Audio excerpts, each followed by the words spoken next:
If someone prettier walks into a room and your confidence suddenly drops, this video is for you. We are just a part of evolution in the fact that we are raised to always look around the room, because if we feel like we are a fit in the environment or in a group, then we survive. We have higher chances of survival. And that just comes from evolution. That just comes from years and years and years of being on this planet, and then the people that came before us. But we have learned to actually bring that upon our daily lives every single day. And I feel like I still, to a certain degree, struggle with this, but not as much as I did when I was 20 to like 25. And there are a lot of different things that actually make comparison worse for women, and I feel like social media is just one of them. Social media is, and I'm gonna say this time and time again, social media is incredibly fake when it comes to females and the way that we perceive them, because people use editing, people now use AI, people use different kinds of filters and things that make them actually not look like the person that they actually are in person. And I know this time and time again, because with all due respect, I've met a lot of people that look entirely different on, like, in person than they do online. So that is one of the biggest traps in terms of female beauty and women, I guess, looks.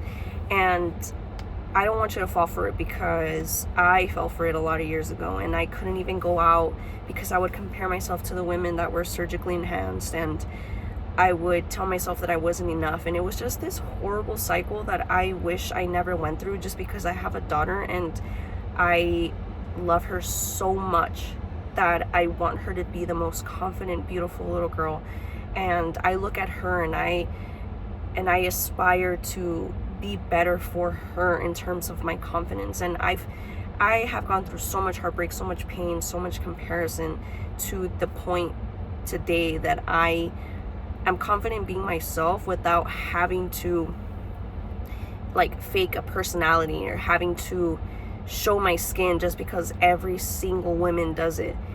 You don't have to do that to be confident. You have to be competent. And I say this time and time again in some of my videos, that if you're a woman on self-improvement and you are beginning a fitness journey, or you're beginning a career, or you're beginning a job, you have to pick little things in your life that are going to give you confidence, whether pick up a book and learn and get some knowledge, and then when you go out into the real world, you're able to talk about those different topics, and then from there people actually like you and people respect you.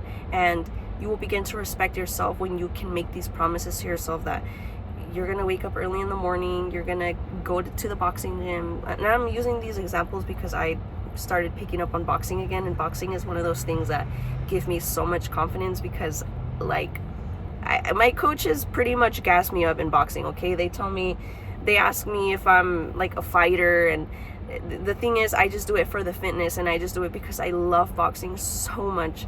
And those are the things that give me so much confidence in life. And those are the things that when I walk out and I see a girl and I just see that she's enhanced and she has things that I don't, I'm just like, I don't really give a fuck, because honestly, I'm me.